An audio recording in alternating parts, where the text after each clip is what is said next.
গাড়ি ওঠা বন্ধ করবেন, গ্যাসের চুলা ঠিক করবেন। আজকে চলে এসেছি নতুন একটা ভিডিও নিয়ে। আজকে আমি বাসায় লাইন গ্যাসের চুলাকে এলপিজি গ্যাসের চুলাতে কনভার্ট করব। চলুন শুরু করি। কিগুলো খুলতে হবে, যেগুলো হলো এইগুলোর ভিতরে থাকে, এগুলো খুলে নিয়ে এখন কি টাইপের এগুলো খুলে নিতে হবে। গাইস দেখুন, এটা হচ্ছে এতটাই ছোট যে আমার হাতের থেকেও ছোট। গাইস এরপরে এই কি দুটাই খুলে নিয়েছি। এরপরে এই কিগুলো চেঞ্জ করার জন্যই তো খুলেছি। এটা হচ্ছে এলপিজি চুলার আর এটা হচ্ছে গ্যাসের চুলার, বুঝেছেন? এবার দেখুন, এবার এগুলো চেঞ্জ করা লাগবে।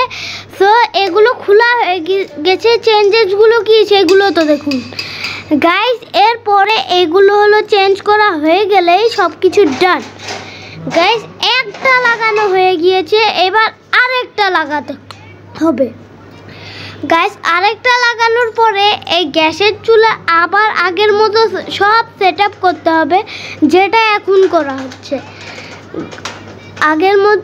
দেখুন গাইস, এটা হচ্ছে কেমন যেন একটা কি টাইপের, আর এটাও এরকম না গাইস। এরপরে এটাও লাগাই নিতে হবে গাইস। দেখুন চেঞ্জেস কি, এই দেখুন এটা খুললে ওই দেখুন কিভাবে ওইটা গেটের মতো খুলে যাচ্ছে আর বন্ধ হয়ে যাচ্ছে।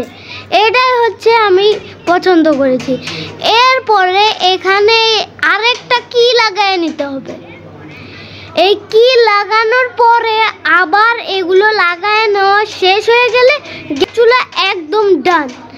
গাইস দেখুন কি লাগানো হয়ে গিয়েছে, এখন সব সেটআপ আবার করে নিতে হবে। গাইস এই দেখুন আবার এই নাটগুলো লাগানো হচ্ছে। এখন এই দেখুন এটা কেমন যেন একটা বাটনের মতো, আবার এটা হচ্ছে গেটের মতো, দেখলেন তো গাইস? এটা হলো সুন্দরভাবে খুলছে আবার বন্ধ হচ্ছে। এখন সব সেটআপ শেষ, এখন শুধু গ্যাসের লাইনের সাথে লাগাতে হবে। কিন্তু গাইস এখানে ভুল হয়েছে, কারণ এক জায়গা থেকে আগুন বেশি বের হচ্ছে আর এক জায়গা থেকে কম। গাইস ইটস টেস্টিং টাইম, চলুন। দাও জ্বলছে সুন্দর মতো দুইটা।